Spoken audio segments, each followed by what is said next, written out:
Mi gente, you already know who it is. It's Danny Limelight. And I need all of you to subscribe to According to Woods podcast on Facebook, YouTube, and all other platforms.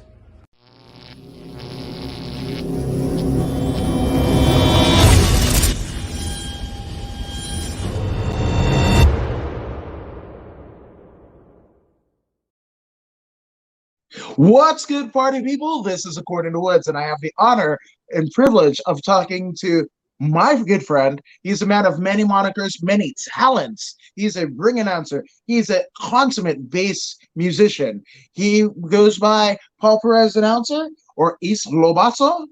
He is the one and only Paul Perez. Paul, what's going on, my brother? Ladies and gentlemen, I just want to take this opportunity to thank you all for tuning in to the According to Woods podcast with your host, the most insider of insiders, the man who knows all the wrestlers, boxers, fighters, coaches, practitioners of Muay Thai, Karate, Judo, 10th Planet Jiu-Jitsu, Gi, No Gi, Taekwondo, BJJ. For those who don't know, that means Brazilian Jiu-Jitsu, the man who knows everybody's name, who rubs shoulders with promoters, producers, players, and player haters, who can be found at all the shows, promotions, combat sports, every event in Southern California, a walking search engine of all WrestleMania dates. Your host, Adam, According to Woods. Oh my God. Oh, it's so good that I believed it. I absolutely believe it. I mean, it's true, but I mean, thank you so much. I'm not one to toot the own horn, but I mean, if Paul Perez is going to do it, I'm going to take it. I'm definitely going to take it because, in terms of, and I goofed up. That's why he's the ring announcer and I'm just like a podcast host. But I mean, one of my favorite YouTube and Instagram shows covering all of MMA and boxing and just, I mean, not hyperbole, but the main event with Paul Perez and Beto Gray, like two of my favorite people in the biz, as well as one of my favorite contents to watch other than mine. I'm just saying. So I'm just saying. I left that out, but that's why you're the announcer. I'm just the guy. Dude, we're gonna bring it back. Beto and I, we've been thinking about it. You know, we were kind of he's still been coming to my house, and we've been watching all of the UFC events. We've been watching some boxing because I've been telling Beto, hey man, there's some good boxing that's coming up here at the end of the year. I mean, we saw the Lomachenko fight where he lost, and to Teofimo Lopez. That was a good fight. We were watching the Crawford fight. And, the main event with Paul Perez and Beto Gray will be back this Saturday night for the Mike Tyson, Roy Jones. I don't know what they call that. Is that a boxing event or is that just a promotion or an exhibition? I think we're doing an exhibition. I think that's the gimmick, right? That's the gimmick. It is essentially a glorified exhibition, But I mean, did you hear only like 1 minute rounds, something crazy like that? Is that it? Yeah, that's so weird. And no knockdowns at all. No knockouts. Those are prohibited. You mean what if a guy gets clocked and gets knocked down? Yeah, he gets disqualified. That's what we're going with. Oh, that's not going to be any fun. No. And again, they are getting charged like, what is it? Like something $59.99? It's $49.99. It's $50. Okay. All right. Well, I'm going to watch it because Beto has been pumping it up. And a friend of mine, actually two friends of mine, Chief 13 and also Drums, they are getting really good with smoking meat. And oh my God, Woods, dude, the Wagyu beef, there's this sausage that has cheese in it. And we just go off with a meat fest. And it's really delicious. I'm going to be reporting from that. We'll be putting up some food porn. And we'll also be talking about the fights, and we'll be catching up with everything. Beto is he's got his opinions on politics. So this whole Donald Trump, Joe Biden thing playing out, there's still not an end to it. So I'm looking forward to hearing from Beto on his take on what's been going on. I too as well. I've kind of regressed, like in the political whatever. Like every time I saw on social media, like, oh, I'm fighting, I'm deleting people, I'm deleting my social media because of blah blah blah blah blah. I was like, podcast meme, and I just that's where I went. That's where I flowed through. And You put some good memes. I'm just saying, there's some good ones that you've been putting out, Woods. I'll give you credit on that. I'm just saying, like, if you're coming to my page, you're either gonna be filled with insightful information and, I mean, learn about amazing people in your own community, much like Paul Perez, right? Or you're gonna laugh your mother trucking AF. Yeah. Where's Beto when we need him? He's the one that drops all the F bombs and the MFs and the ass and this and that. I mean, Beto was the man for that, and but he keeps it real, and that's what I like about him, and he's taught me a lot. He is. He's an incredible human being, that Beto Gray. I'm just saying. And AG East Los Perros says, what's up? What's up, Beto? Yeah, we'll be talking about Beto a little bit later. I gotta give Beto a little bit more props. I don't love him that much, but he's a good friend, and I'll give him credit where credit is due. There we go. But dude, I mean, you have essentially, oh my gosh, my dog, stupid. Ladies and gentlemen, he's like, Woods has dog issues. What's that? That looks like a burnt tortilla. Yes, and it's a blanket. That's a burnt tortilla, and my dog was trying to see fit to claim it for his own, and I couldn't let that happen. It's getting warm. It's getting colder. Woods, your dog may need some blankets. We've got some baby blankies over here where my miniature Schnauzer puppies spend the night in their little playpen, and we got I think that might be my daughter's and my son's baby blanket from the late 90s. You know what? I got him some stuff from Amazon and whatever, so like he should be content, is what I'm saying. Like, you don't mess with my tortilla blanket, sir. Some decorum, sir. That's what I need from you, dog. I'm just saying. Not like DAWG, but like actually like my dog. I hang out with my dog. It's yeah. What's your dog's name? So, dude, I mean, you are an ardent knowledge and like a bastion for all things boxing and MMA, right? So, when did you get like aware? When did you become aware of the wonderful world of combat sports? Oh my God, you got to take that all the way back to the early 1970s. It was really a great time to watch wrestling and boxing. There wasn't a lot of martial arts on TV, only during the Olympics, and occasionally there was a show called ABC's Wide World of Sports that they would show sports like ski jumping, weightlifting, ice skating, track and field, and they would occasionally throw in some karate and some judo. There was sumo wrestling on in the old days on channel 58, like at 12 midnight. But what really got me going was Muhammad Ali. I remember the Rumble in the Jungle. I remember the Thrilla in Manila. I saw those events at my house, and I was a kid, and to me, Muhammad Ali was a superhero. I even had a Muhammad Ali action figure that I bought at Toys R Us. And so it was Muhammad Ali that really got me into boxing. And then after that, names like Roberto Duran and Sugar Ray Leonard and Thomas Hearns and Marvelous Marvin Hagler into the 80s. And that was the boxing side. But what really captured my imagination as a child was lucha libre from the Olympic Auditorium with Luis Magaña and Miguel Alonso. And I grew up with my grandmother, and she spoke Spanish to me. So I understood Spanish. I didn't feel comfortable speaking it as a child, but as a kid, I was able to understand everything.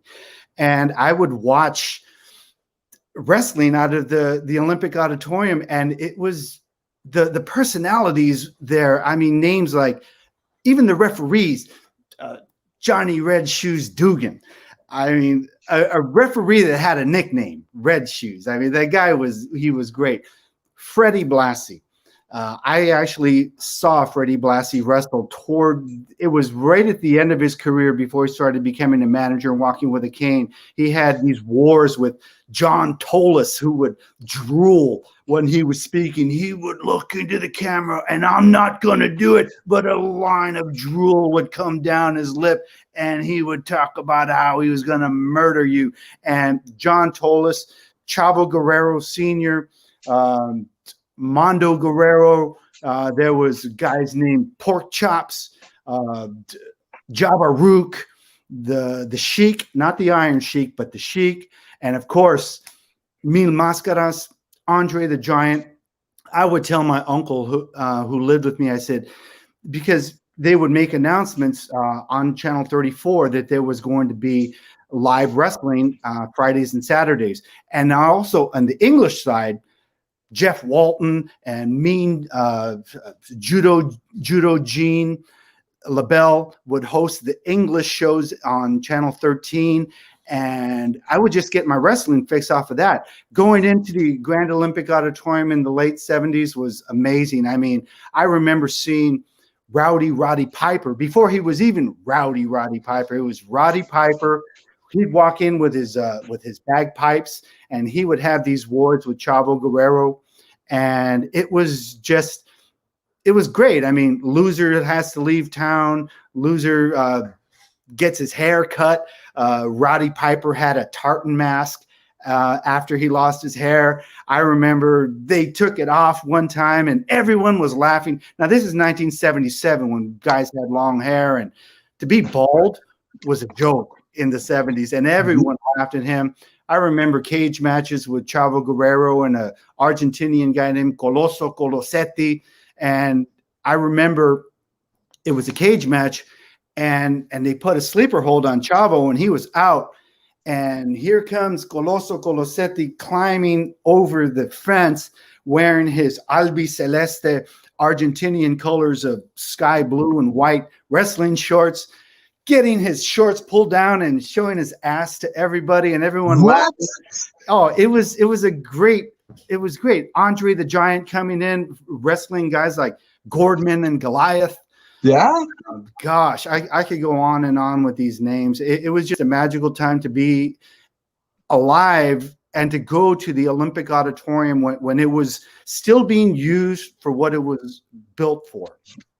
The slope seating. I mean, now I really don't like to go see wrestling and MMA shows in a casino ballroom that was made for weddings. Yeah, you know, it's not made for combat sports. I mean, the seats at the Olympic were like this. Yes, and even if the ring was right here in the middle, how do I get my camera? And the seats were coming up. There was a lower balcony that was literally right above the ring. That was my favorite seat, front row, lower balcony. Once my uncle got those seats, and they were, I think, like $5. It was the best perspective, and it was a great time. And that really got me into wrestling. Later on, as I grew up, it was with names like Roberto Duran and Sugar Ray Leonard. I remember seeing the Hearns and Leonard fight at my aunt's house. And I think my aunt and uncle, Tony and Lola, are watching. Yes, it was at their old house in Roland Heights. We were watching Select TV. They didn't have Select TV. They didn't have Channel D. They had Select TV. And we would watch, and we saw that fight. I remember seeing the Hagler, Hearns fight. It was on a Saturday night, just watching that. I was home from school. I went to a boarding school. And on the weekends, I'd watch that and then just hanging out with my dad and watching stuff in Spanish into the 90s. Boxers like Jorge El Maromero Paez was coming up. He was a lot of fun to watch. And, of course, Julio Cesar Chavez, seeing him fight. It was great. Living here in East LA, the local heroes were Paul Gonzalez, the 84 Olympic gold medalist. Of course, you had Oscar De La Hoya, who a friend of mine actually dated his sister, and never got kicked by Oscar because I think Jacob, my friend, maybe showed some respect. And they were only in 7th grade, so I think they were on hand-holding terms. Handshake, kiss on the cheek. It's something like that. I mean, you always want more when you're in 7th grade, but back then, holding hands, that was a big deal. It's a big deal. Totally big deal. Oh, man, I can go on and on. No, please do, because, I mean, this is it. This is something that when you're talking about Hagler Hearns, watching it, first run on TV, when you're talking about, Black Gordman, you're talking, I mean, I like literally legends, right? Of whether it be MMA and pro wrestling, they basically descended upon the Grand Ole Auditorium. And it's crazy to me because, like, I came to LA in 95, right? So this is already the tail end. Obviously, the LA territory, it was pretty much like it had gone away in the 80s, right? So these are things that I would look in the back of Pro Wrestling Illustrated to see those like way back when's, those retro deals. And I cry because, like, literally right across the street from, I mean, the one, I believe it's the 110 freeway. I get all my freeways jacked up. But, whatever. Yeah, no, it's the 10, right? The 10 East. If you're going to the 10 East, going into East Los Angeles, right? Yeah. Right across the street from the Staples Center is a Korean church. That Korean church, nothing you get wrong with it. But that's the Grand Olympic Auditorium, one of the most hallowed halls in all of sports and entertainment. And it's just like, I wonder if you go there for a Sunday service, do you know of the magic that happens? Oh my God. If the walls get talk. Do you know? You hear Jimmy Lennon's voice just booming through that place. Jimmy Lennon to me was, I would play wrestling with my cousin. We would strip down to our Fruit of the Loom whitey tighties, and we would wrestle on the bed. But before we would start wrestling, I would say, "Ladies and gentlemen, welcome to tonight's main event at the Olympic Auditorium." And I would try to do the high-pitched, echoey voice of Jimmy Lennon Sr. And I would do that. I would play being Jimmy Lennon. And it's just something that was just a lot of fun. Too bad you missed it, Woods, because you are one of the diehards of the hardest diehards. You would have loved that place, bro. I mean, you walk in there, and if you watch any of the Rocky movies, they were all filmed in there. And the thing about it is that there was an outer ring where everyone would walk around, and then you would have to walk up these stairs and then down the stairs to go down into the ringside seats. And just coming up those stairs and then just going into that arena was magical. There was a big poster of Andre the Giant when you walked in. That was just massive. There was just paintings of old fighters from before my time. It was just great. And the last time I went in there, I think it was 2003. And get this, I go and it was an HBO show, and Ferocious Fernando Vargas was fighting. But on the undercard was a little known, I think he was about 135 pounds, guy from the Philippines by the name of Manny Pacquiao. And he fought, and he knocked this guy out. This Mexican guy that he was fighting didn't have as much skill or speed as Manny. He was kind of swinging from the hip and really low. Manny just hit him, and I remember the guy doing a 360 pirouette and just falling. And then my brother-in-law that I went to the fight with, he goes, "Hey, I've seen that guy, Manny. How do you see his name?" I don't know. Pacquiao. And he goes, and sure enough, Manny Pacquiao became Manny Pacquiao. But that was the last great fight that I saw there.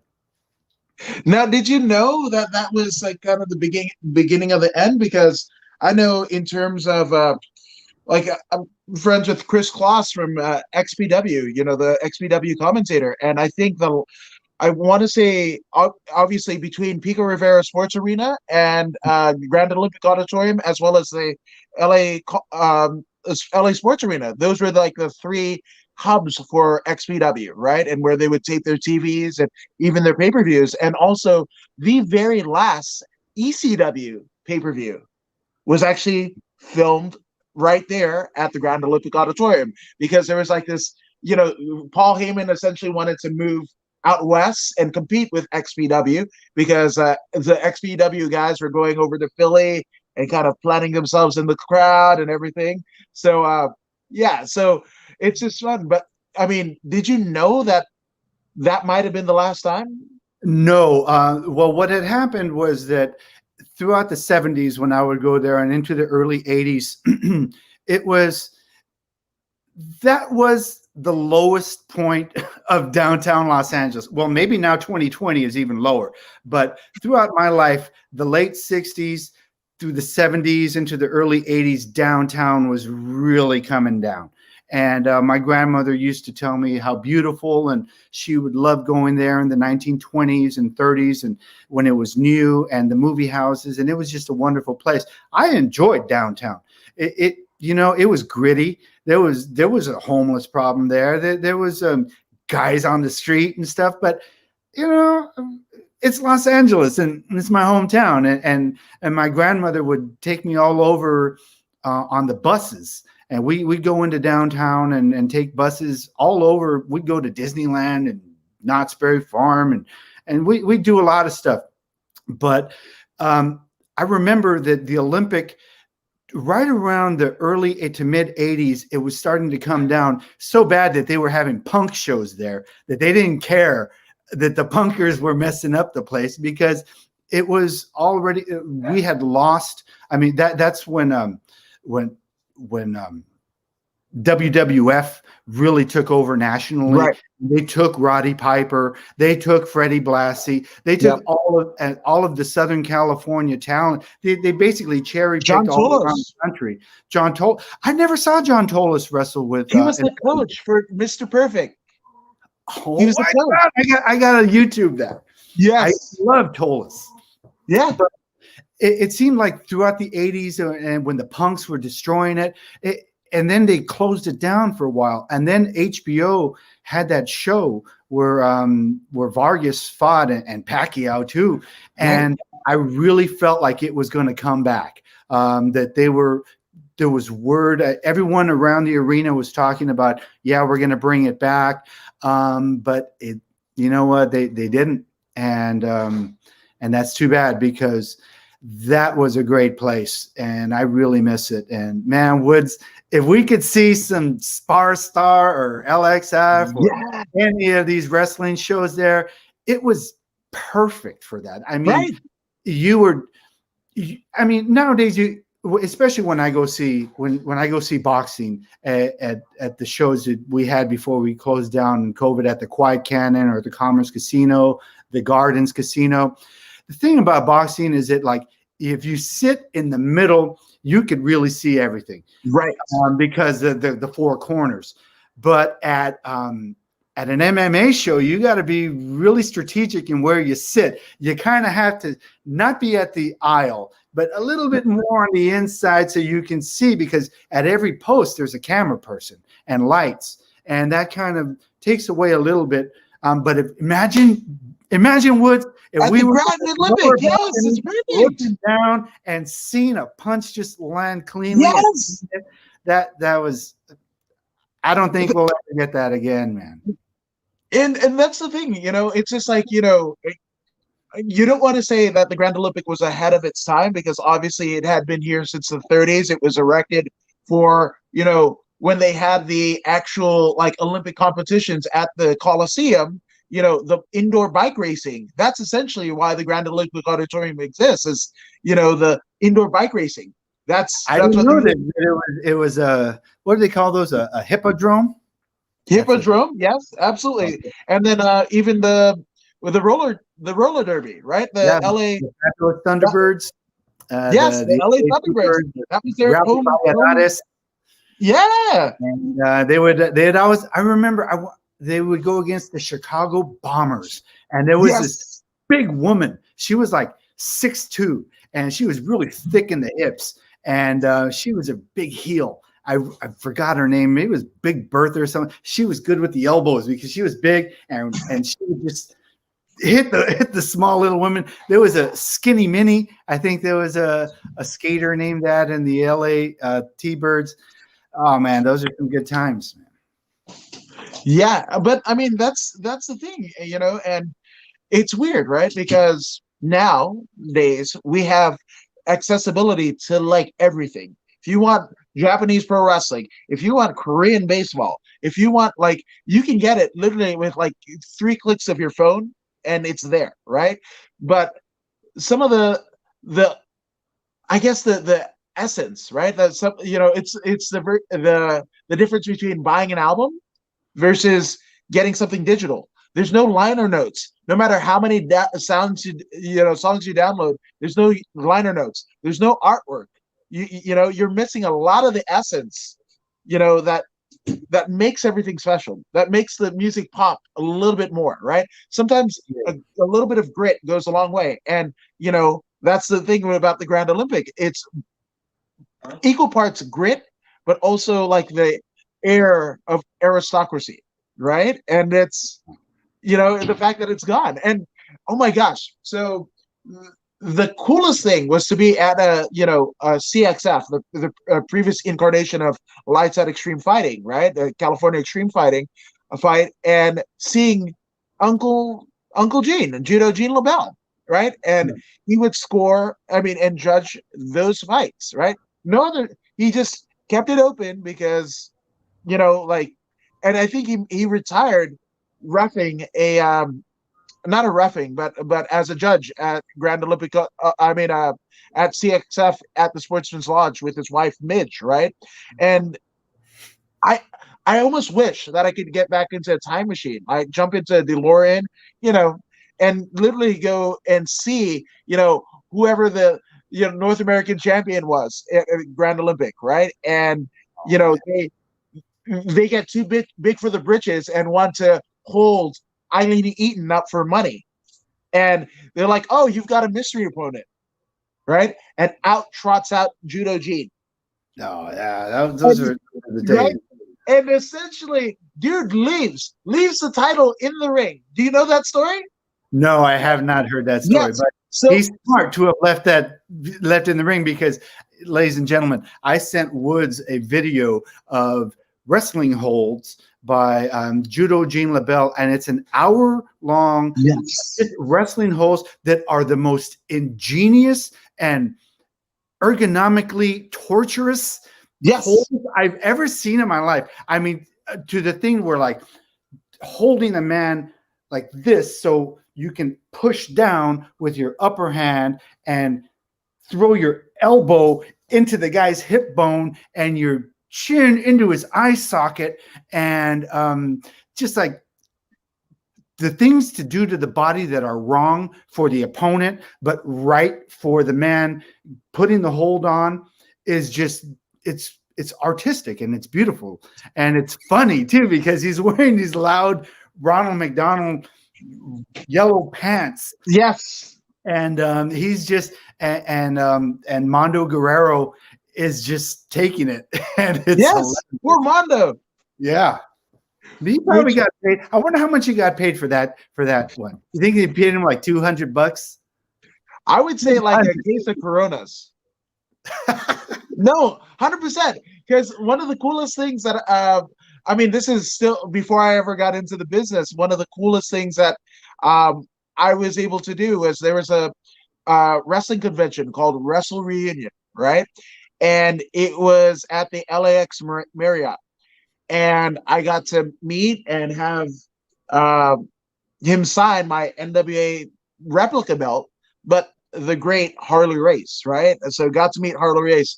But even Another cooler, name that I saw too, Harley Race, Bob Backlund.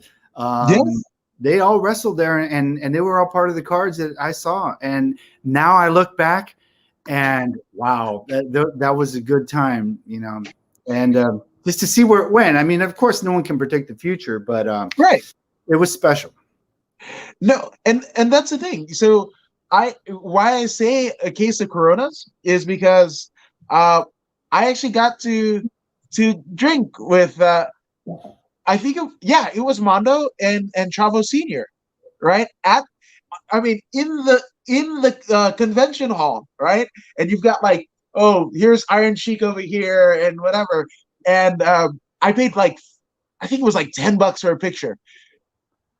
Paul, let me tell you, they decked me out, right? I had Mondo's what is it, the what is it, the machine gun, Oh, the bullets. the bandoleras, bandolero, Yeah, bandolier. yes, right. Yeah. They strap on Chavo Senior's uh, the belt. The belt defended at Grand Olympic Auditorium, the junior heavyweight. Yeah, he strapped it on me, and here's the coup de grace.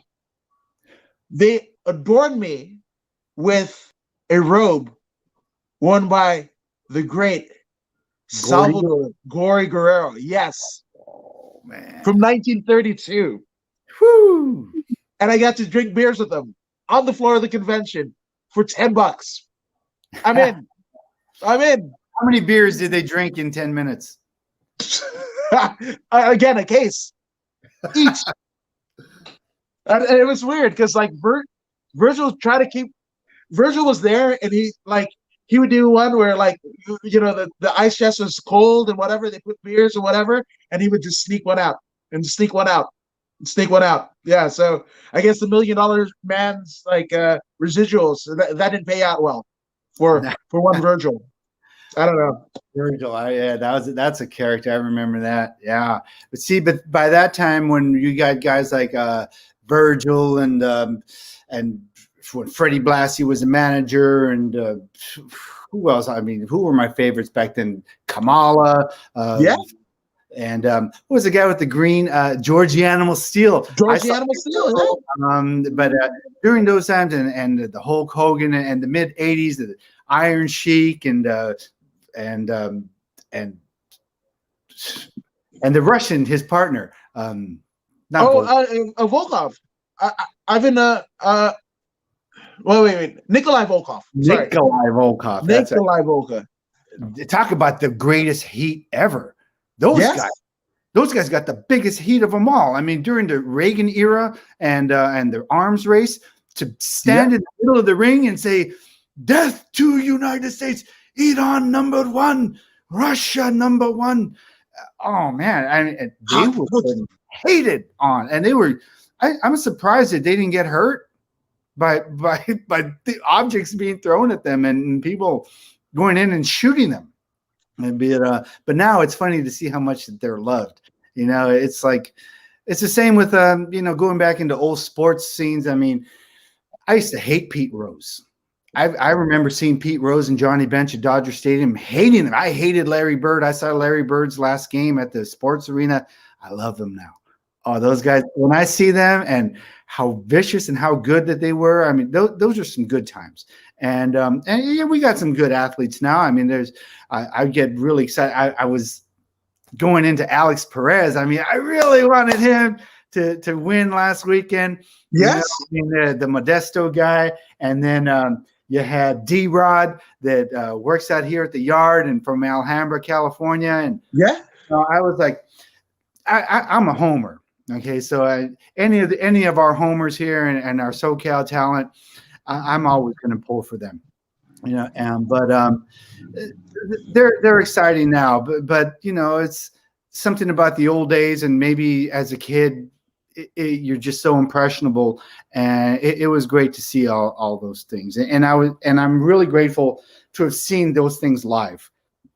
To see names like Kareem Abdul-Jabbar, Magic Johnson, James Worthy. I mean, I'm talking about it. Marcus Allen, Bo Jackson, Yes. Lawrence McCutcheon.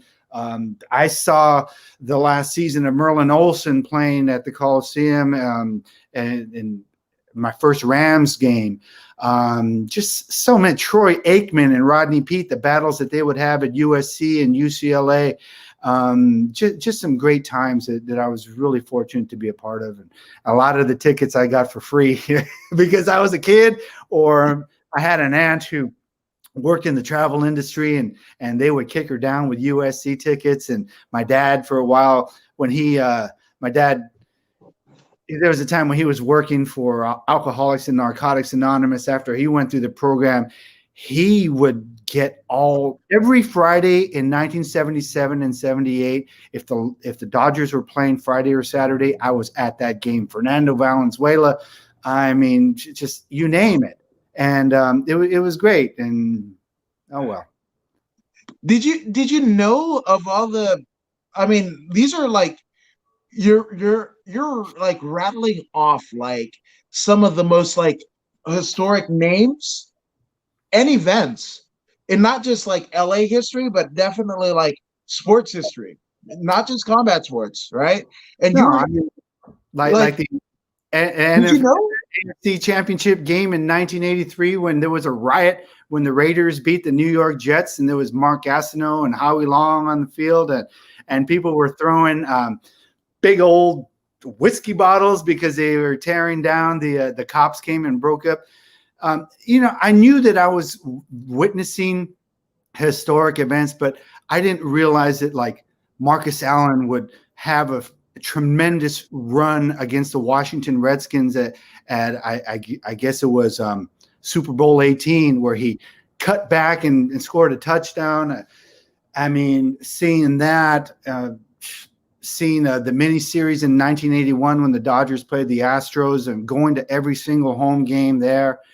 It was great, Laker games. I mean, I was at the 1987 NBA championship where James Worthy dove and saved the ball. Yes. Going out of bounds. And I was sitting with my buddy Jaime, I think he's out there. We were in the last row at the Forum, but it was straight to where I could see Worthy do that and then slam dunk. Those are great times, So, but nowadays we are here with what we got now, and I think of how I'm pursuing this announcing career, this announcing gig. Give me a gig, somebody. Hey, look at this guy. Who else is going to dress like this? Who's got this movie star good looks? Hey, if I don't try it, I'll never be able to say, I wish I would have done that. I'm out there, and you know what? And I think about it, Woods. I met you a little bit over a year ago. Yeah. And the way and I was thinking about when I was thinking about this show and just doing a little bit of retrospective on how I got to this point. I mean, I think of it pretty much started in 2015. It was my Aunt Ruth's 80th birthday. And we were having a party in this banquet hall. I had hired the musicians. And so I'm going around, and these musicians were friends of mine. They were playing Mexican bolero trio music. And I was going around taking requests, and because the band was like, hey, what does the people want to hear? So I just started walking around, and I was taking requests, and nobody wanted to go up on the mic and request something. I said, hell, I'll go on the mic. And I got on the mic, and I turned into a master of ceremonies for my aunt's birthday party. And then that kind of moved into that. I liked it. And for those of you guys who don't know, I'm a high school music teacher. I work at the East Los Angeles Performing Arts Magnet, and my principal is one of the biggest supporters of the arts. So she brings in classical musicians from the Colburn School and just different places all around Los Angeles. And for an audience of 14, 15, 16, and 17-year-olds, if you play them from some Franz Liszt or some Bach, they're not going to know Beethoven from Bach. And so I would go and I would give up. I would do a little bit of research, and I would give a little bit of story on what the is behind this music, so I can give my students some perspective. And I enjoyed that, and I was getting positive feedback. And then I said, you know what, I do want to pursue this announcing thing, but I didn't really know where to go with it. And it just kind of fizzled out a little bit. I said that I want to do it, and people said, yeah, go for it. But I didn't know what to do. And then a light bulb went off one day, and I said, you know what, maybe I should just be seen, go to the places where I want to work, because that's how it worked when I was hustling down gigs. In the 90s, I was trying to get gigs as a musician and a bass player. You know, no one's going to come knocking on your door offering you a contract. You got to go out there and you got to shake hands. You got to spend money.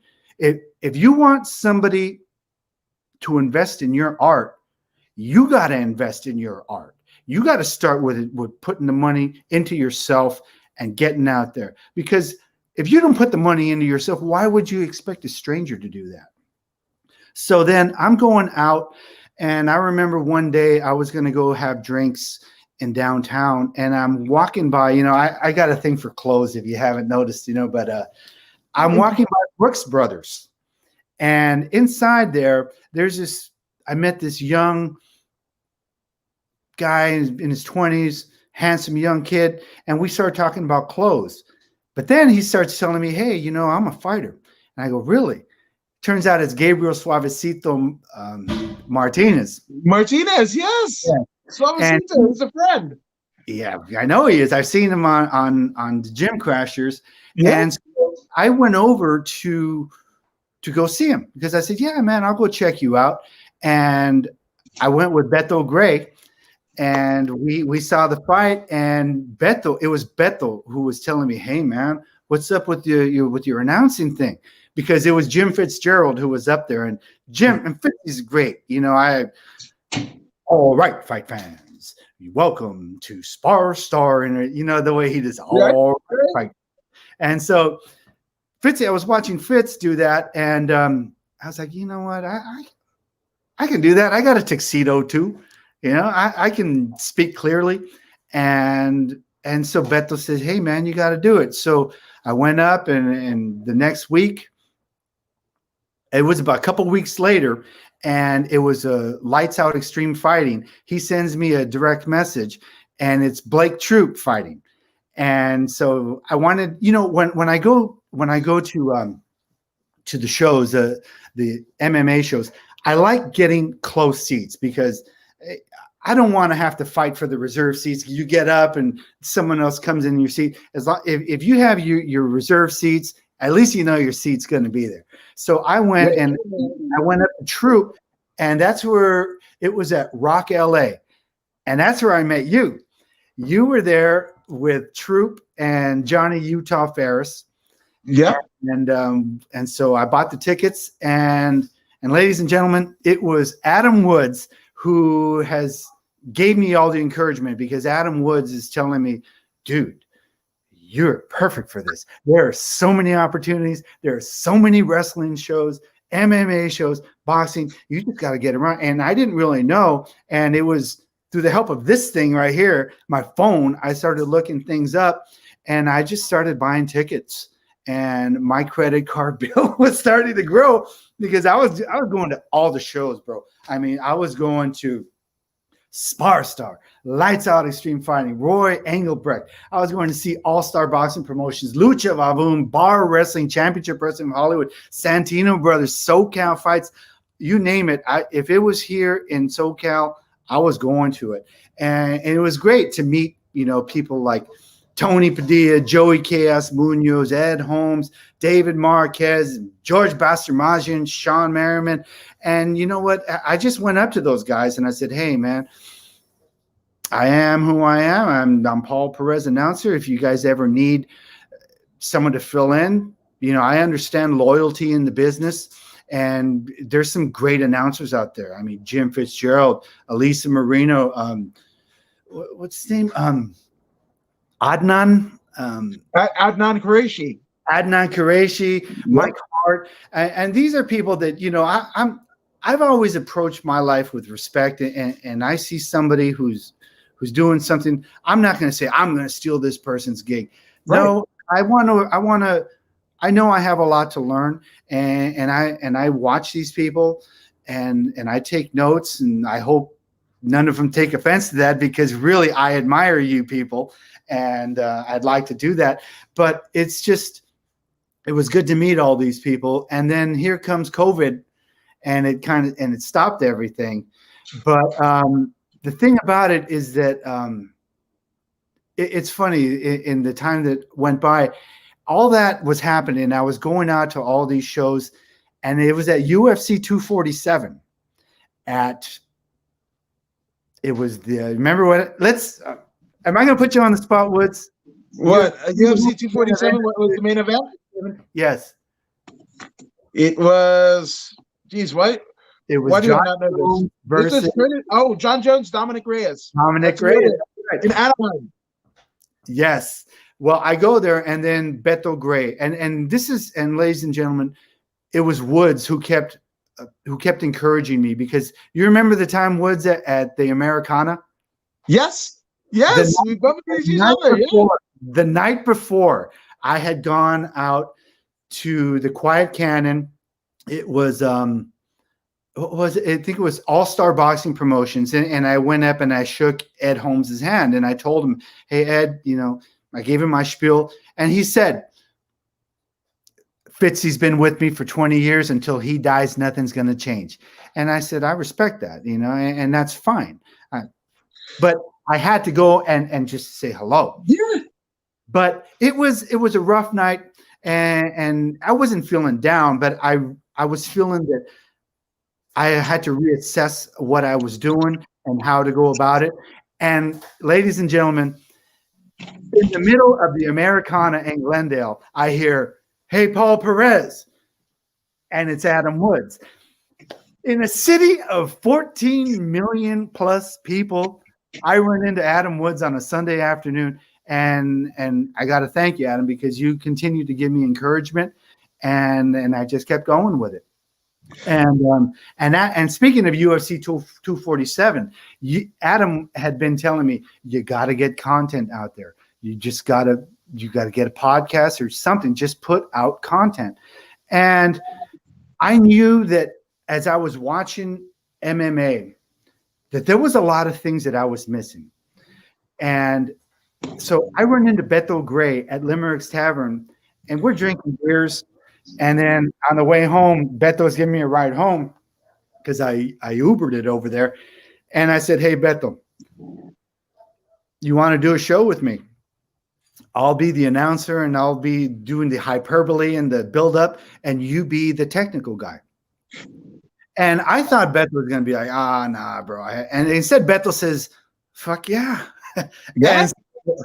In typical Beto Gray fashion. Yes. And so, but, we started during COVID. Our first show was going to be the Lights Out with Lights Blake Out. Troop.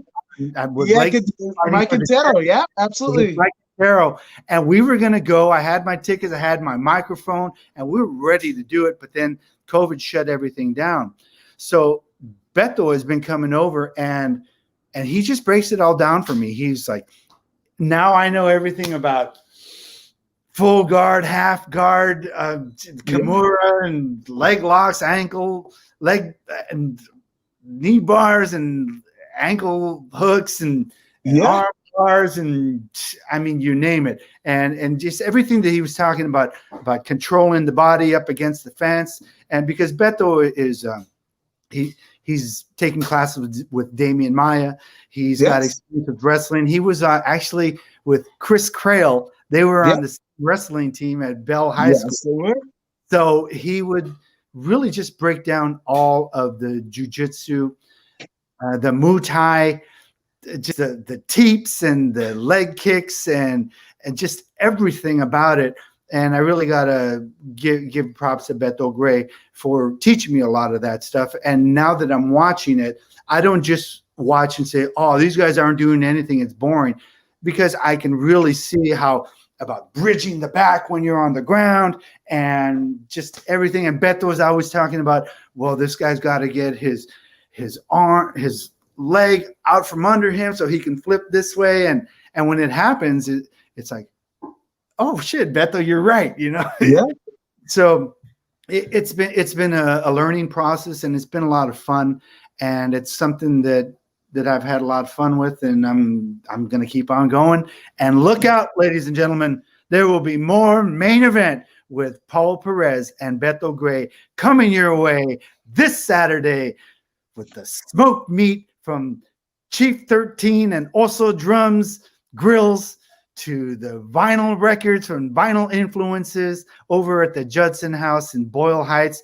And we're going to be watching the hopefully good Mike Tyson, Roy Jones event, because after you told me this, that there's no knockdowns and 1 minute rounds, it's Mike 1 minute Tyson's round. so good, but he's, the guy's 53 years old.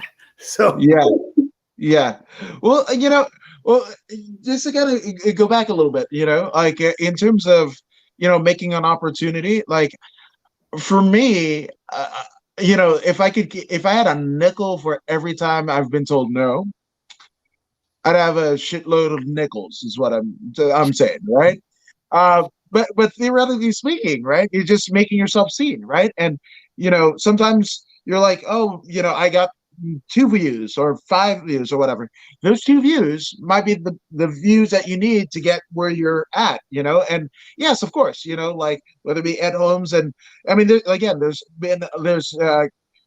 Fitzgerald, there's God, why am I blanking on his name, but he does Lights Out, Sean Merriman, Joe Bastromagian, Bastromagian, Sean Merriman. No, but the ring announcer, oh, I'm blanking. I could see his hair. Chris Gregory. Yes. Yeah. Chris Gregory, right? Yeah. So love all those guys, right? But the thing about it is, like, it's making yourself seen. If you're able to see get yourself seen and show your talents. Like I've had doors closed in my face, so many times, right? The funny thing, I told you about when Ed told me the thing about he's not going to leave Fitzy until he dies. Right. The very next day, All Star Boxing Promotion started following my Instagram page, so I know they're watching. And when people like Michael Gross and Tony Padilla, and I know they're watching, so it's almost like a constant audition or something. I mean, you can't be at all the gigs, guys. Right. And this man has no stage fright. I will look right into the camera and I will say, ladies and gentlemen, welcome to the Commerce Casino for another night of Spar Star, Lights Out, Extreme Fighting, you name it, action. I am Paul Perez, and I will be bringing you the first fight of the undercard in the light heavyweight division. And boom, boom, boom. I'll do it, guys. Yeah. I have no fear. Yeah. Which, again, for me, and, just to kind of piggyback on your statement of, you can't be at all the shows all the time, right? That actually happened. So, obviously, the longtime Spar Star commentator has been Jonathan King, right? There's been many other, kind of co-commentators, but Jonathan King, and for good reason, because King is one of the best in the business that isn't signed to a major promotion, which I think that's one of the reasons why Lights Out was positioned pre-COVID to be world beaters, right? So the thing about it is he's pretty much been the preeminent Spar Star commentator since the Hollywood Park Casino, right? Well, guess what happens? So Spar Star MMA holds a show at Commerce Casino on the same night as Lights Out Extreme Fighting in Burbank Marriott. Okay? So there's an opening. Yeah. Right? So there's an opening, and I kind of pester Michael Gross. I pester Tony Padilla, right? And I right up until showtime, like I had my spot on the entrance part, ready to do interviews, right? Tony taps me on the shoulder and leads me to the commentator's test with Kevin Widows. I call the fights. Well, this guy, where am I going? I'm going. Yeah. Can you say it? Spar start. There you go. There he is. Well, the smartest thing Tony Padilla did that day, because, dude, you know everybody. You know, this guy knows everybody's name. He knows all the movers, the shakers, the promoters, the fighters, the players, and the player haters. Adam Woods knows them all. And that's the truth.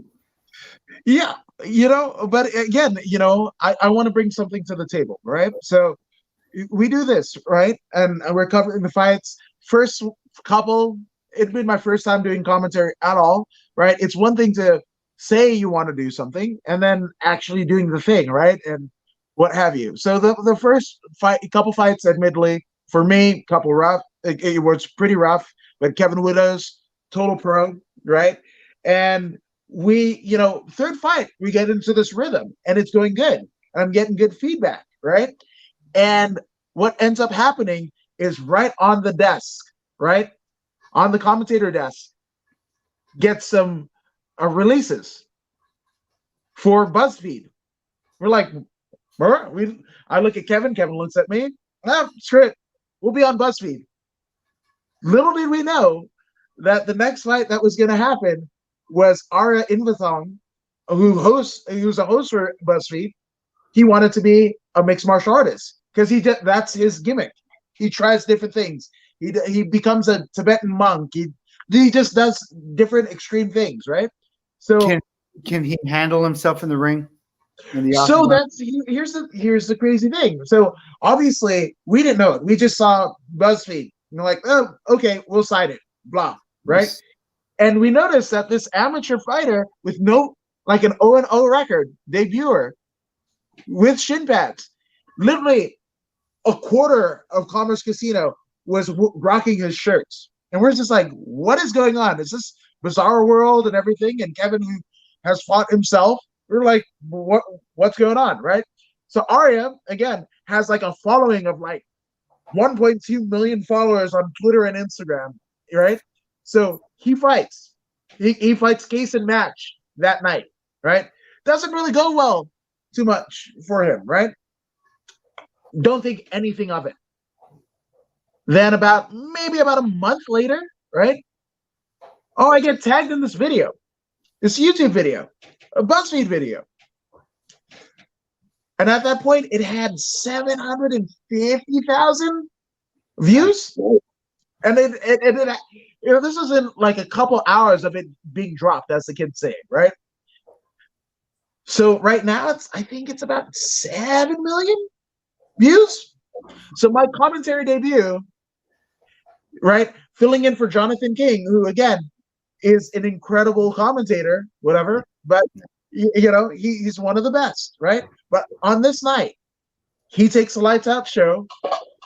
I do the commerce show, ready to just do what I usually do, post-fight interviews, and I get trotted out. And yeah, I mean, my commentary is basically attached to a 7 million viewed video on YouTube. So it's dude, more needs to come your way, because you're one of the good people in the scene, and you got what you see is what you get with Adam Woods, man, because you are welcoming to newcomers. You know everybody, you know everyone's name, and you're just real supportive, and I'm real grateful to have met you and grateful to be on this show. And yeah, man, I can't wait till this is all over.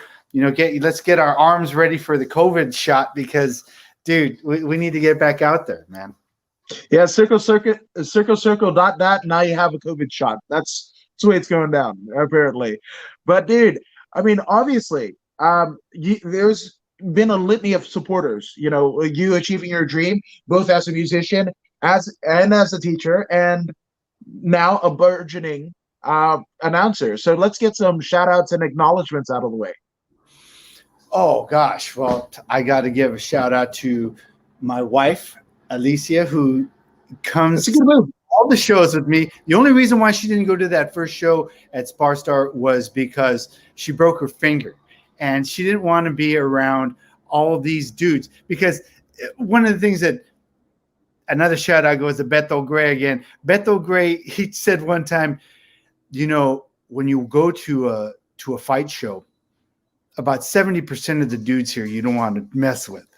And there was this one woman, she's a security guard at the Commerce Casino. She's maybe about 5'3", about 130 pounds. I know exactly who you're talking about. She's got this kind of like 80s butch Yeah. hair with a long, you know the one? Yeah.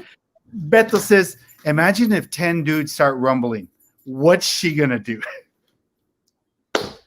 But that's funny, you know, but just going to all the shows. I mean, gosh, I mean, Beto, you, Blake Troop has been supportive. Michael Gross has been supportive. I'm not wearing any of the socks that he gave me about 10 pairs of socks. I would have taken 20. He said, take them all, but I didn't want to take them all, but I would. I got the pink socks going right here, you know. Today. Hey, there you go. There it is. But I've got to give props to all my friends and family. I mean, I can go on down the line. I mean, just the guys who give me inspiration, who they have maybe nothing to do with the fight business, but they're just good friends, you know, that hosting events and cookouts like Chief Trece and also drums and just all the people I've met through the years, friends of mine, my golf buddies who are out there, Bologna and JR Santana and FD. These guys are always supporting me. They watch the show. Jaime is watching the show, or Ruben from New Mexico. He says he watches all of the things that I post. I've got my aunts and uncles who are watching me, and my children who don't say anything when I scream in the house. They're not children. They're adults, really. They're like 25 and 21 years old. But here I am screaming from the top of my lungs in my house. And the neighbors haven't called the cops when we did our summer shows out there. Gosh, I don't want to miss anybody. And I remember A. Marino saying the same thing that I said right now. It's like, oh, why are you telling me about shout outs? I should have made a list because, dude, I have lists. Ah, there you go. But I didn't do in my shout out list. I did other things on the list. But anybody else out there? I love you guys, and you're my friends, you're my family, and you guys, without you, you're the reason why I just keep on doing what I'm doing, because I know that you guys all have my back, and it's much appreciated. Oh man, but I can speak for myself. I always have your back, good sir, as you've been nothing but a scholar and a gentleman, both, and an impeccable dresser, might I add. But I mean, again, one of my favorite shows on all of not just social media but YouTube as well is The Main Event with Paul Perez. So I'm just saying, and Beto Gray, they're two of the greatest people that you could ever meet, two of the most genuine people that you're going to meet. And again, the content that they are putting out is 100% genuine. So you got to love that. You talk about hyperbole, right? There's a lot of that going on in the world right now. All we need is more authenticos. So that's what we get with The Main Event with Paul Perez. So you guys definitely should check him out. And for those who haven't already followed you on social media and know where to find the show, where can they find the show, good sir? On Instagram, follow Paul Perez Announcer, and you will get all of my photos, my interviews, my commentary, Beto's commentary. And we're not just one-trick ponies. We don't just talk about the world of combat sports. We enjoy food, and we enjoy dogs, and we enjoy What else did we put on that show? We Something else. We were talking. We actually had a kind of word celebrity death match between Donald Trump and Joe Biden, which I thought was a classic. That's show. my favorite episode, actually. Well, this one, I said, who would win in a fight, Donald Trump or Joe Biden? And Beto nailed it. He says, all Donald Trump will do, Joe Biden is going to say, hey, I want Donald Trump is going to give him a slap, and I think he'll do that. I think that was a pretty accurate assessment, and again, politics aside, it's just, again, statistically, we're doing combat sports math here, guys. So, that's combat sports math. That's what we're doing, right? That's the algorithm. Absolutely. And Ruben Zaragoza says, love you, brother. Love the show. I agree with Ruben Zaragoza. Thank you, Ruben, for chiming in. Mexico. Hey, bro. Once this is all done, we're gonna get out there. When there's some shows at the Isleta Casino, the Santa Ana Star, the Sandia Mountain Resort Casino, we'll be there. I want to see some fights. Oh, man, I got to get out there. I've been saving some money. I haven't been going to any of the shows. Yeah, exactly. So my debt's been going down, but we got to get back out there, Woods. It's the thing that I don't like about today's sport. We started off the show talking about the old days, the 70s. The thing I miss about the 70s is that there was only one place to watch the fights on TV. That's it. Yeah. It would come on Channel 7, ABC's Wide World of Sports, or it would come on Channel 34, KMX, or Channel 52, KVEA. Sometimes you would see some stuff on Channel 13, Channel 11. If it was a huge fight, like I think the Ali Foreman won in 1971, that was closed circuit TV. But Leonard Duran won. Leon Spinks versus Muhammad Ali. All the Larry Holmes fights, all the Marvin Hagler fights, they were on TV. And then TV and on TV came on, and you had to pay for that. But now, dude, so I got ESPN Plus and I got DAZN, and I'm not going to pay for anything else, dude. Because I can't watch all the fights. Because they're on here, there, and everywhere. And it's like, what are we going to do, Woods? That's why I need people like you to give us the lowdown. And everybody, now that you're here, subscribe to According to Woods, because you will get all of the inside information from the Southern California, and national scenes of combat sports, According to Woods, streaming to you on Facebook, Instagram, and YouTube. Check it out. Just hit the subscribe button. And that little bell. I'm just saying. Hell yes. Again, hire this man. I'm just saying. I might just I might just hire you myself. I'm just saying. Give me a gig, dude. Give me a gig. I'll do it. I will do it. Yes. And then Sugar Ray Leonard and Roberto Duran. 100%.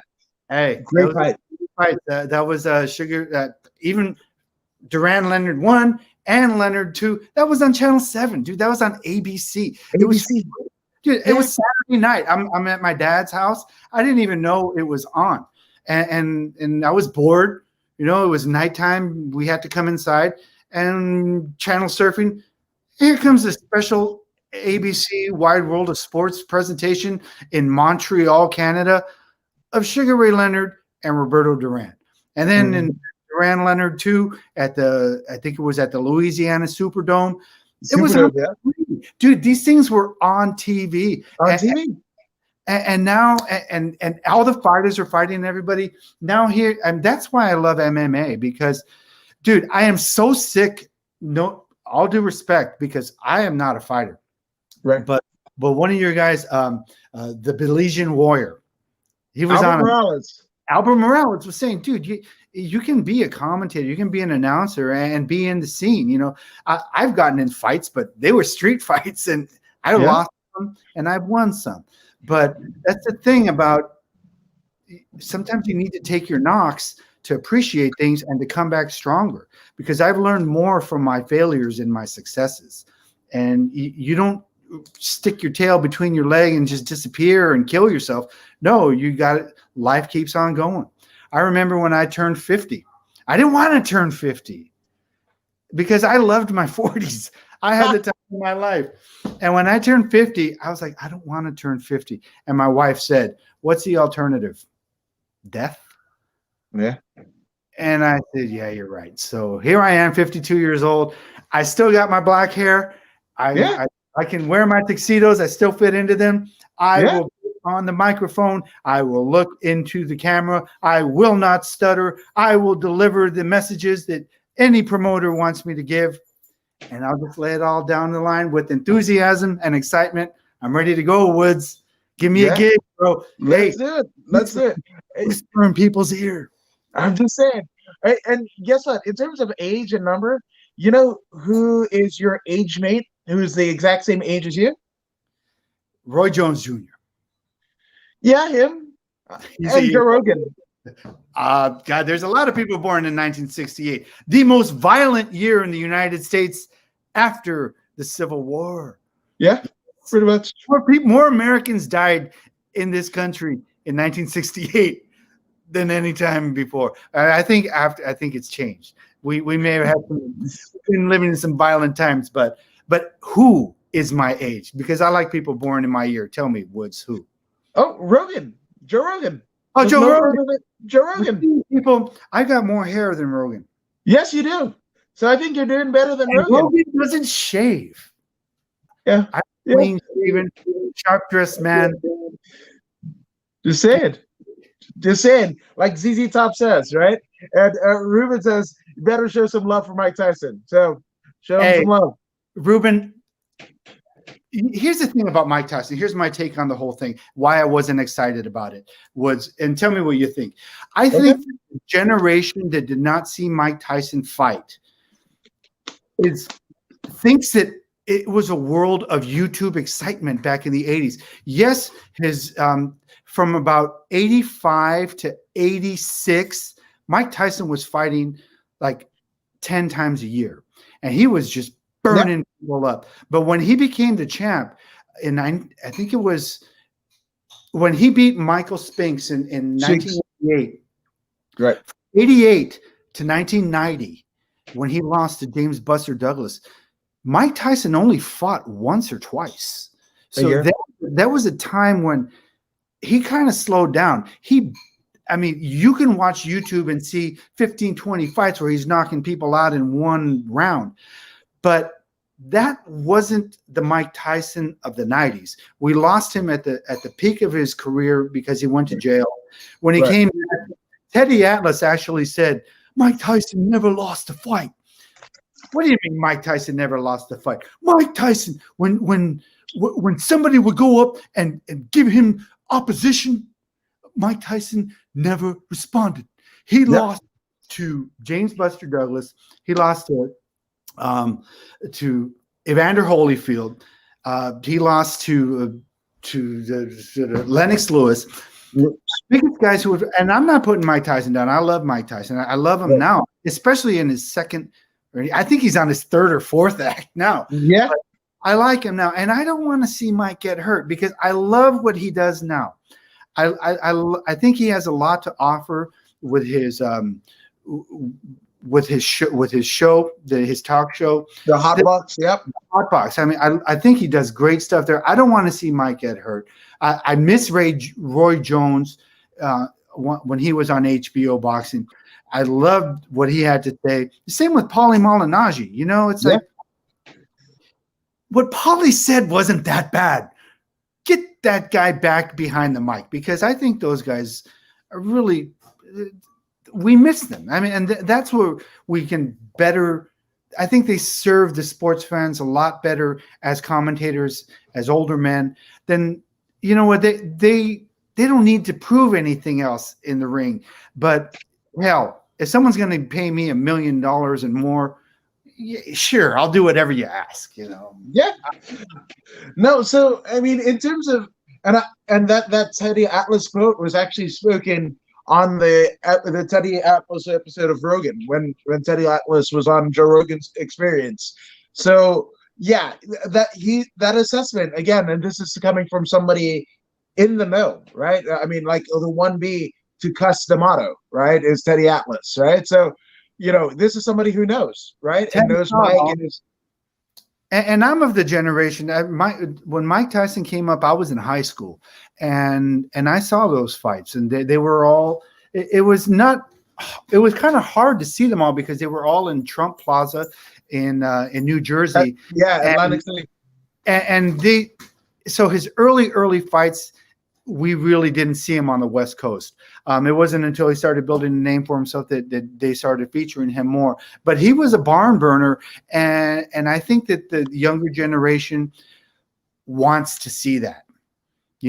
Sometimes our heroes are amazing when they're older. Just take the movie Jesus Christ Superstar, one of my favorite movies ever.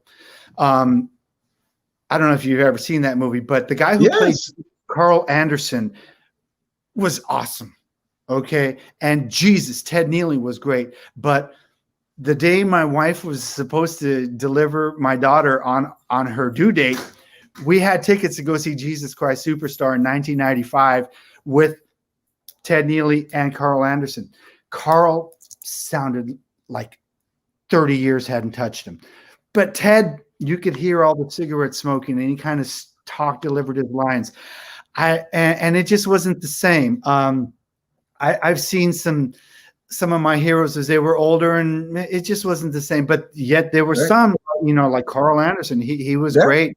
And gosh, recently I saw somebody at one alleged. Oh, I saw Robert Plant. Oh my God, a friend of mine, Vector. Pasadena? Dude, he gave me tickets to go to the Arroyo Seco Fest. Yeah, Pasadena. Yeah. Oh my God. Robert Plant made me cry, dude. It was like hearing him sing these songs and hearing his band. He was great. Chrissy Hines sounded good that day. The Bangles sounded really good that day. The Revolution, they sounded great. Well, Prince was right, obviously. The young singer that they got doing lead, they got to give that guy more leads because he's good. But like I said, Robert Plant was great.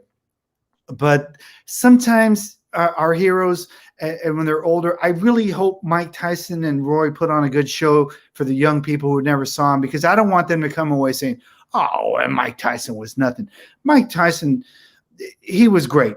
He's a legend. But if you want to see him fight, man, and you weren't, and if you were born in 1990, I'm sorry, but I was born in '68. I never saw Sandy Koufax pitch. I love him though. Right. I never saw Johnny Unitas play football. I love him. Right. But that's just not my time. But I did get to see Mil Mascaras and Andre the Giant and Chavo Guerrero and Roddy Piper and boom, boom, boom. Yes. That we're in. Yeah. So I mean, I don't think you lost out. I mean, I would have definitely loved. I pick Andre the Giant over Sandy Koufax, but that's also because I'm not a baseball guy. So so that and that's no disparaging him, but this is I didn't right. see Andre because I saw Andre several times. Every time he came to Los Angeles, I told my uncle, I want to go see Andre the Giant, and he would buy tickets. I think he enjoyed the shows too. Of course. Low-key, but I mean, and then Ruben goes, Butterbean. Of course, Ruben. Ruben's got, what did he say? There was another quote. I missed that one. Oh, he said, music never ages, and the Music Man doesn't either. So, the Music Man, there you go. I'm the Music Man. Yes, you are. Which I gotta, okay, so, and he said Mike is keeping it real, and love that movie, 100%. The one, Jesus Christ Superstar. Jesus Christ. Yeah, he loves that. God. Okay, but I want to know, right? You're a bass player yourself, right? And Andre the Giant was great. I couldn't agree with you more. Um, so if Paul Perez is naming a top 10 influential bassists, not a greatest of all time, but just bassists that have influenced you, Sure. who's on that list? Roy Brown, Oscar Pettiford, Jaco Pastorius, Dave Holland, and that's all in the jazz. You jazz heads, I just laid it all down for you. Rock and roll, I would say Paul McCartney, Jack Bruce. I'm gonna go even with basses. Les Claypool from Primus. Yes, Primus. Huge. And the what is it? The Lennon Claypool experience. The Delirium. Yeah, Sean Lennon and Les Claypool have a band together. I think it's the Lennon Claypool Delirium.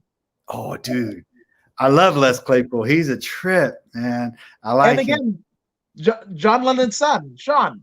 Sean, yeah, Sean. You know, Sean. He gets a bad rap, but the guy's very artistic. He's a New York guy, and I like him. He's good. I like listening to him whenever he's guest DJs. That's the thing also about living in today's world, is it like with satellite radio, Sirius XM, these guest DJs. Oh man, I love them. I mean, just Tom Petty as a guest DJ, Sean Lennon, Jonesy Jukebox, Jones. Yeah. Who else do I like? There's just so many. You know, so many guests.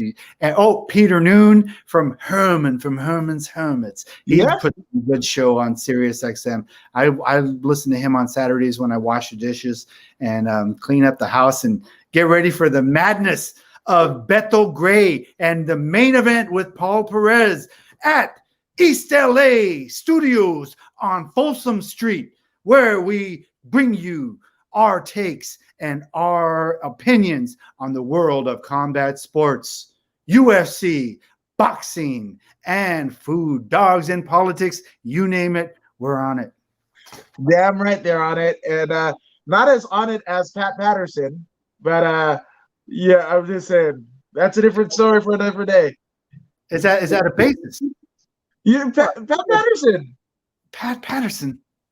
The first openly gay, also the first WWF Intercontinental Champion. Dude, I'm thinking of bass players, man. Oh, like, no. Okay,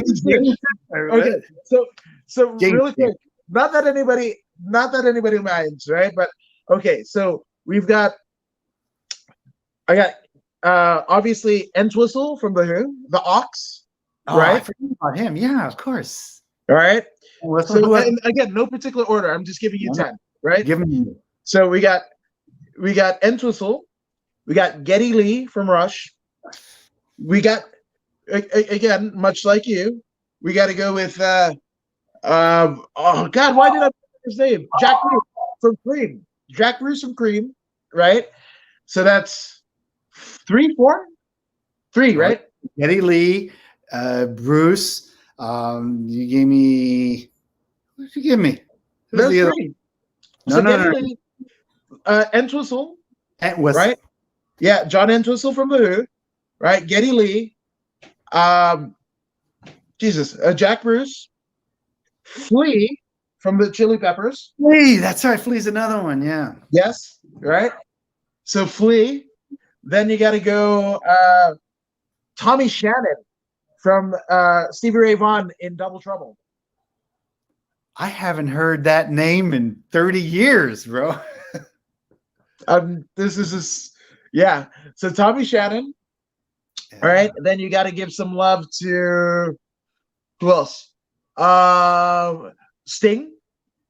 Sting. Yeah, he was a very good bassist. And hell yes, he is. To sing contrary to what, because the bass is really locked in with the drums and melody. I mean, the best music works in layer and call and response, and something dies and the other thing picks it up. Yeah. To deliver a lyric and play a contrary rhythm on the bass, yes, that's no easy thing to do. No, it isn't. No, it isn't. You know, and then I'm actually this one is a wild card, but he did play the bass, right? In so Mike Rutherford from Genesis. But I thought he was a guitar player. He did both. I've seen him live. He does both. Oh, okay. Yeah. That's why I said he's a wild card. See, I'm telling you, this guy, Woods, he knows everybody. He can dig out names that'll make you go, oh my God, that's right. So I'm the one that can do that. yeah. So okay. So I think that's 5. So we're gonna go. We're gonna go with Cliff Burton, number 6. Original. Right? Yeah. Okay. Oh, what about the guy from Iron Maiden? Oh yes. Was it KK Dowling, right? No. KK Downing is a guitarist from I think that was Judas Priest. Okay, you might have stumped me. Iron Maiden bassist. Let me see. That guy, Steve. Steve who? His name is Steve. Iron Maiden. Let me see. Personnel.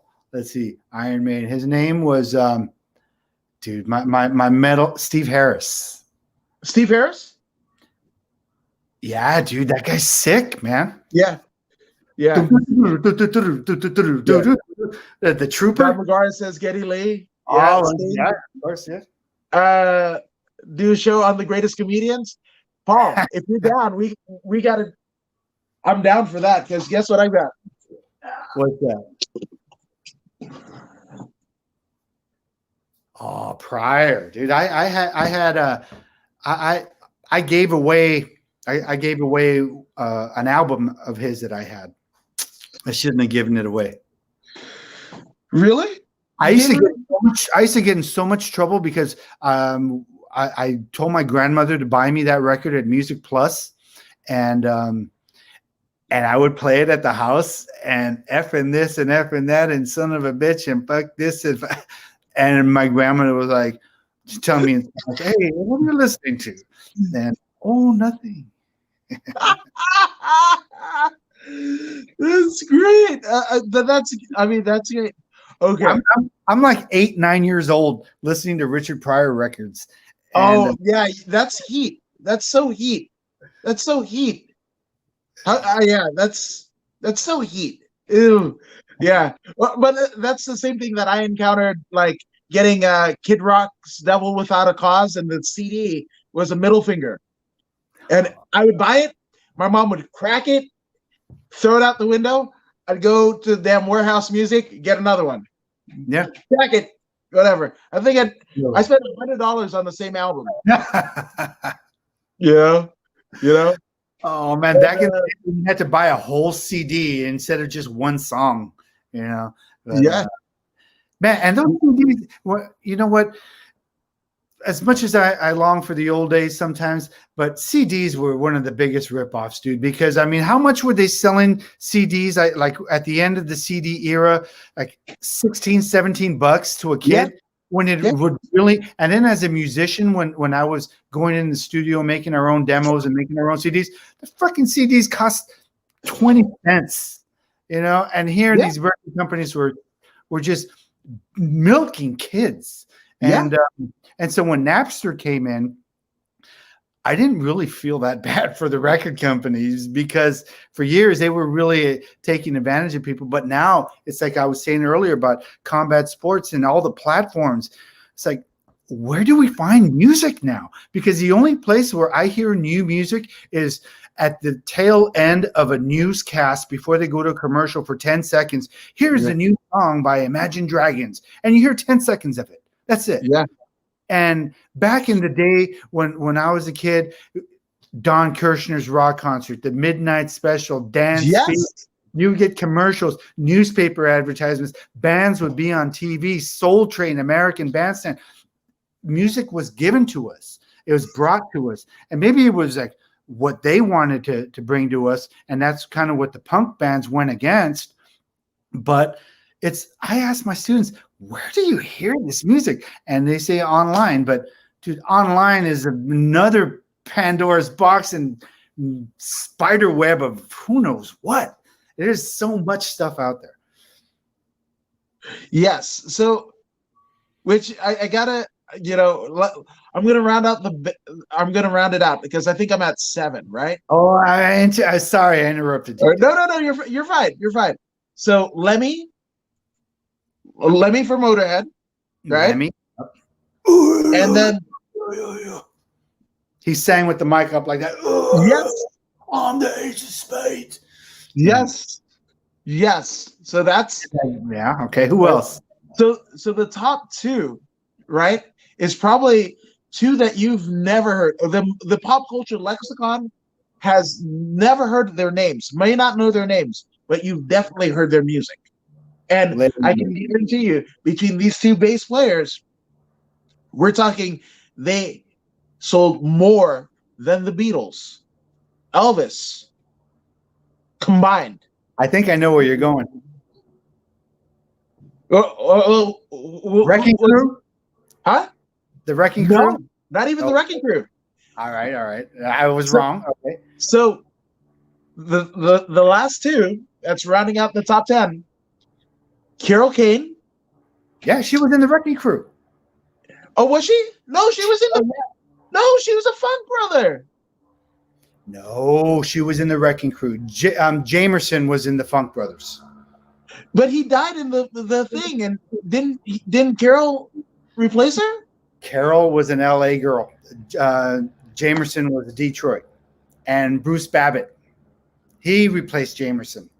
Okay. Well, even still, Carol Kay, right? Carol Kane and James Jameson. The hook. Yeah. The fucking hook. That's what I'm going with. Play with one finger. Yeah. Yeah, James that's the Jamerson. hook. That's it. Yeah. No, I don't mean to step all over you, dude, but yeah, she was in the Wrecking Crew. No, you're right. You're right. But still, she played on all the Beach Boys tracks and everything. Yeah. So that's my top 10. That's a good list, bro. That's a good list, man. And again, it's debatable. It's absolutely debatable, you know. And when you asked me to do that, I was thinking of like technical prowess and all this stuff. But I mean, someone like Carol Kane, talk about in the pocket, and that's what got her the gig. Is that she was such a pocket player in the groove, and she was able to take direction.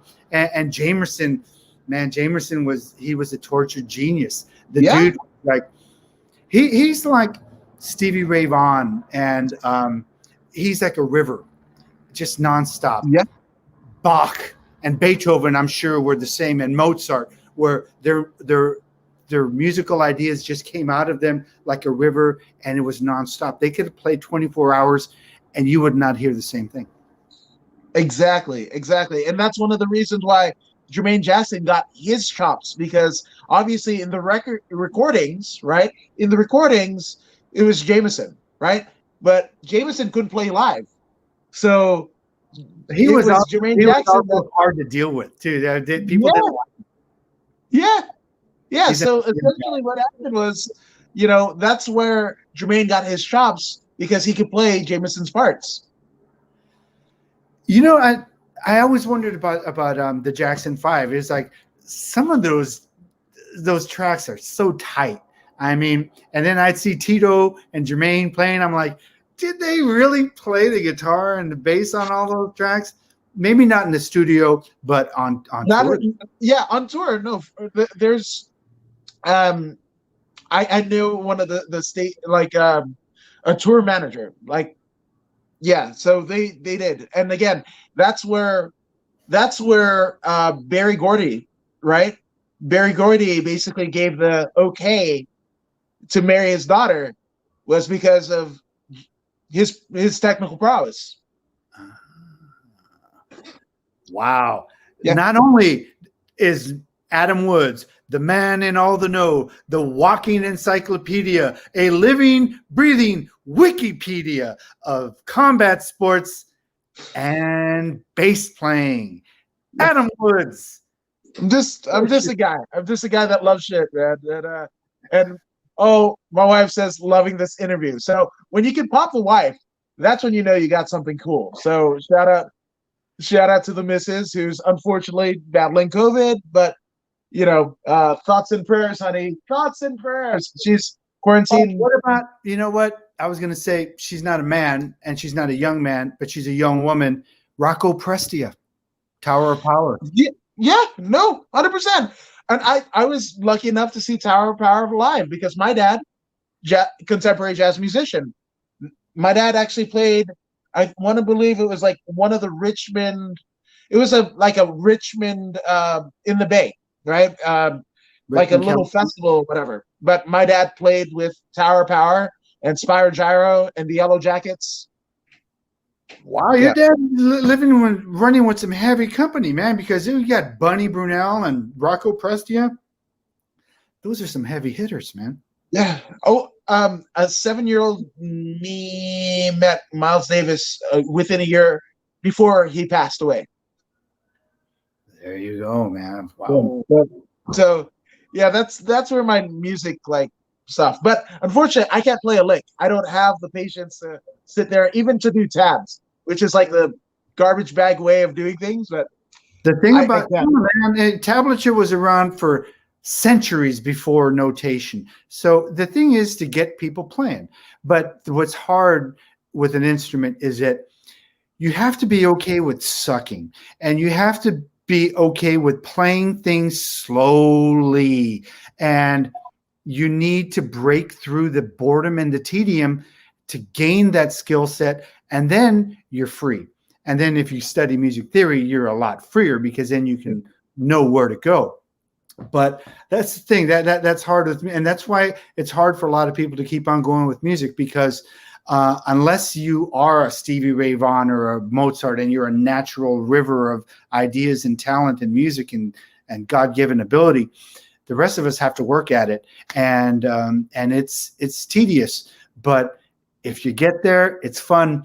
And speaking of music, I miss playing gigs with my groups, Bobby Escoto and the Salsa Granada All-Stars in Alhambra. I miss playing with Los Norteados del Sur down at Madre in Torrance. I miss going to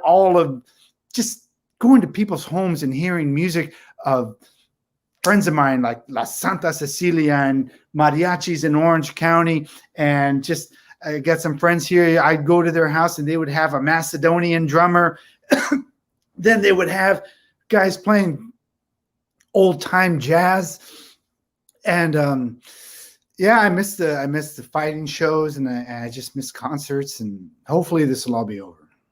Hopefully it will be. Hopefully, but in terms of, we're even getting comedy stuff. Richard Pryor, Rodney Dangerfield, Patrice O'Neill. And my wife, when I met her ringtone was Pride and Joy by Stevie Ray Vaughan. So my wife loves that stuff. Oh my God, she loves Stevie. And one of the biggest regrets of my life, a friend of mine, two regrets. A friend of mine had tickets to the Long Beach Blues Festival, and I didn't want to go. I think I was hungover. Stevie Ray Vaughan played, and he died soon after that. And another thing, when I was in high school, I was a dumb high school kid. I was very set in my ways. I got invited to go to the US Festival, Heavy Metal Day. Dude, Ozzy, Motley Crue, the Scorpions. That was the best day. And I didn't like metal back then, so I said, no, I don't want to go.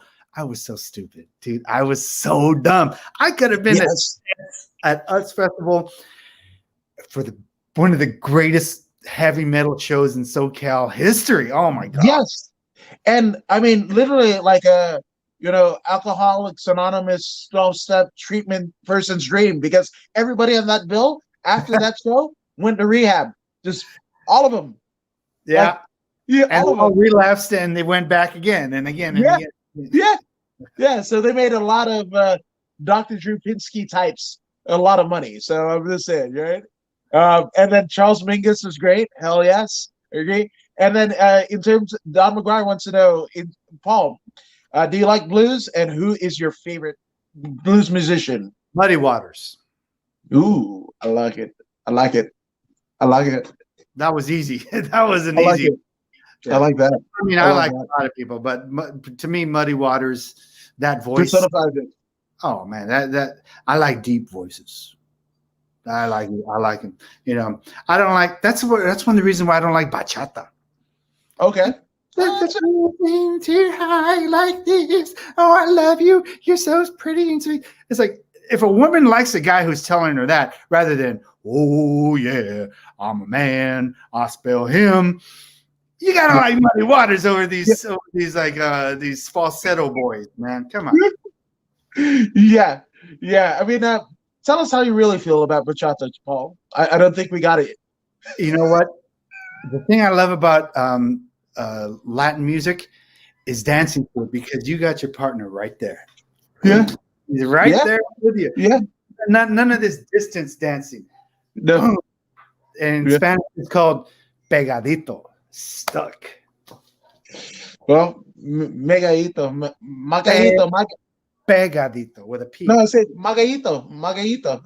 Pick me up. Pick me up.